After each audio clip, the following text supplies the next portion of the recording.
गर्मियों का मौसम था। आर्यन, नितिन, नैना, समीर और संजना कॉलेज के 5 दोस्त हिल स्टेशन जाने के लिए निकले थे। आर्यन के पास अपनी गाड़ी थी, इसलिए हिल स्टेशन तक की बस ना लेकर उन्होंने गाड़ी में जाने का ही फैसला किया। ड्राइव करते करते उन्हें 5 से 6 घंटे बीत गए थे। उन्होंने पहले से ही होटल की रिजर्वेशन करा रखी थी। होटल अब लगभग 15 से 20 मिनट की दूरी पर था, लेकिन इससे पहले कि वो लोग होटल तक पहुंचते, उनकी गाड़ी अचानक बंद पड़ गई। अरे यार, इस बार फिर गाड़ी खराब हो गई। ये तो तेरा हर बार का ड्रामा हो गया आर्यन। कभी तो अपनी गाड़ी की सर्विसिंग करा लिया कर। अरे सर्विसिंग तो छोड़ो, लगता है इस कंजूस ने टैंक भी फुल नहीं करवाया था, इसी वजह से गाड़ी रुक गई। अरे चुप करो यार, अभी थोड़ी देर पहले ही तो पेट्रोल पंप पर टैंक फुल करवाया था। लगता है कुछ और खराबी हुई है। पता नहीं यहाँ पर हमें कोई मैकेनिक भी मिलेगा या नहीं।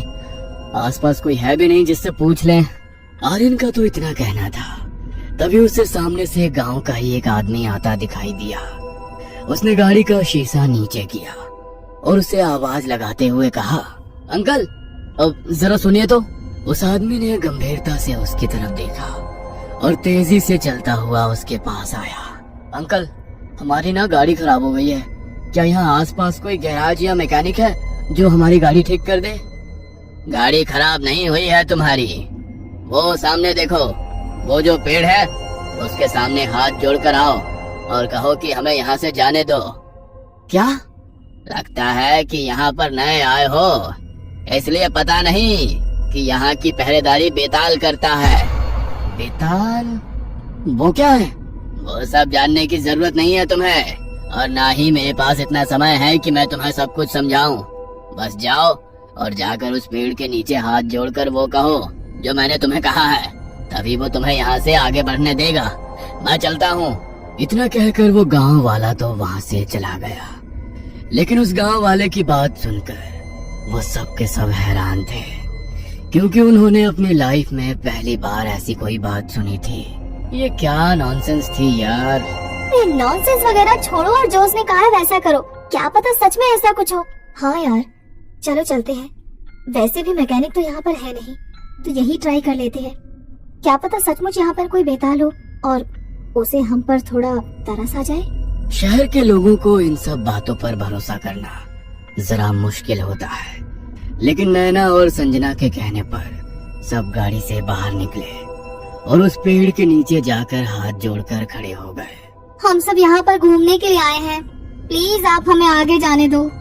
नैना के साथ साथ बाकी सब ने भी ऐसा कहा।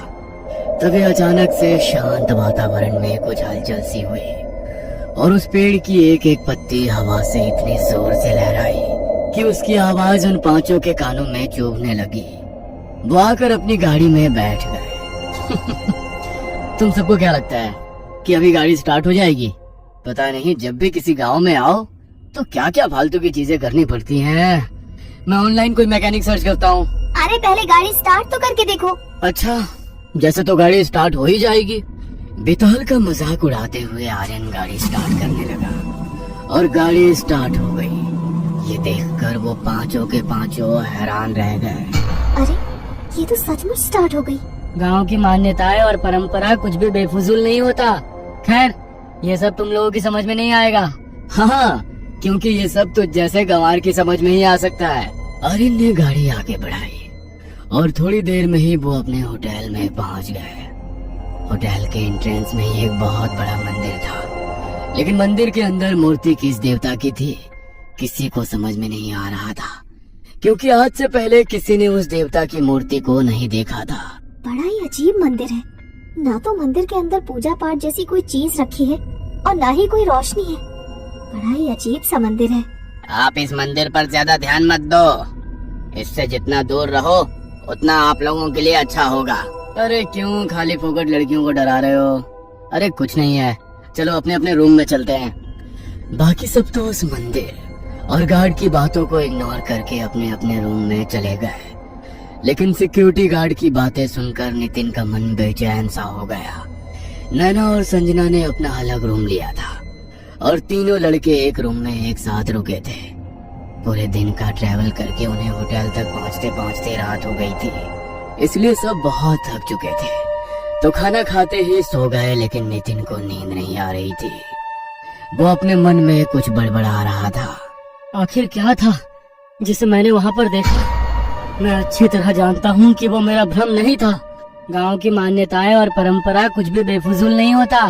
खैर, ये सब तुम लोगों की समझ में नहीं आएगा। हाँ, क्योंकि ये सब तुझ जैसे गंवार की समझ में ही आ सकता है। इससे पहले कि नितिन आर्यन की बात का कोई जवाब देता, उसकी नजर गाड़ी के रियर मिरर पर पड़ी, जिसमें वो पेड़ बिल्कुल साफ दिखाई दे रहा था, जिसके सामने अभी वो लोग हाथ जोड़कर आए थे।